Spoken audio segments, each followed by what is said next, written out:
Hello అండి. నేనైతే కొరమేను చేపతో నెల్లూరు చేపల పులుసు ట్రై చేశాను. నిజంగా టేస్ట్ అయితే చాలా బాగా వచ్చింది. నేనైతే 1 కేజీ చేపలు తీసుకున్నాను.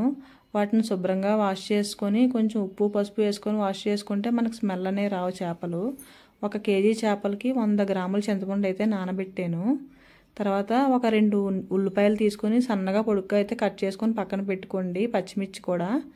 తర్వాత మనం స్టవ్ పైన కళాయి పెట్టుకొని ఒక మసాలా పౌడర్ అయితే తయారు చేయాలి. దానిలోకి ధనియాలు, జీలకర్ర, ఆవాలు, మెంతులు ఈ 4 1 టేబుల్ స్పూన్ వేసుకొని బాగా డ్రై రోస్ట్ చేసుకోండి. అది కొంచెం చల్లారిన తర్వాత మిక్సీ గిన్నెలో తీసుకొని మెత్తని పౌడర్లా చేసుకొని పక్కన పెట్టుకోండి. తర్వాత మళ్ళీ మనం స్టవ్ పైన కళాయి పెట్టుకొని కొంచెం ఆయిల్ వేసుకోవాలి. ఇందులో కొంచెం ఆవాలు అయితే వేసుకొని ఫ్రై చేసుకోవాలి. ఆవాలు కొంచెం ఫ్రై అయిన తర్వాత మనం ముందుగా కట్ చేసి పెట్టుకున్న ఆనియన్స్ వేసుకొని బాగా ఫ్రై చేసుకోవాలి. అందులో కొద్దిగా కరివేపాకు కూడా వేసుకొని బాగా ఫ్రై చేసుకోవాలి. ఈ నెల్లూరు చేపల పులుసుకి 1 టమాటా తీసుకుంటే సరిపోతుంది. మనం మామూలుగా చేపల పులుసు చేస్తే చాలా టమాటాలు తీసుకుంటాము, కానీ దీనికి 1 టమాటా పండు తీసుకోండి.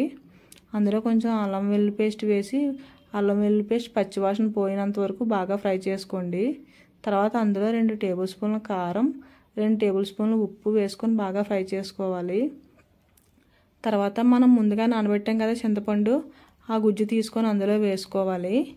పులుసు కొంచెం మరిగిన తర్వాత అప్పుడు అందులో మనం ముందుగా మసాలా పౌడర్ తయారు చేసుకున్నాం కదా, ఆ మసాలా పౌడర్ వేసుకోవాలి. తర్వాత చేప ముక్కలు కూడా వేసుకొని చేప ముక్కలు కొంచెం ఉడికిన తర్వాత మనం 10 నిమిషాల్లో ఇంక స్టవ్ ఆపేస్తాం. అనగా మనం ఒక మామిడికాయ అయితే కట్ చేసుకొని అందులో ముక్కల కింద వేసుకుంటే పులుసు అయితే రెడీ అయిపోతుంది. నిజంగా టేస్ట్ అయితే చాలా బాగా వచ్చింది. ఈ నెల్లూరు చేపల పులుసుకి ఆ మామిడికాయ ముక్క చాలా స్పెషల్. నిజంగా ఆ మామిడికాయ ముక్క నంచుకొని తింటుంటే చాలా రుచిగా అనిపించింది. నేనైతే వెంటనే ప్లేట్లో వేసుకొని తినేసాను. Bye bye.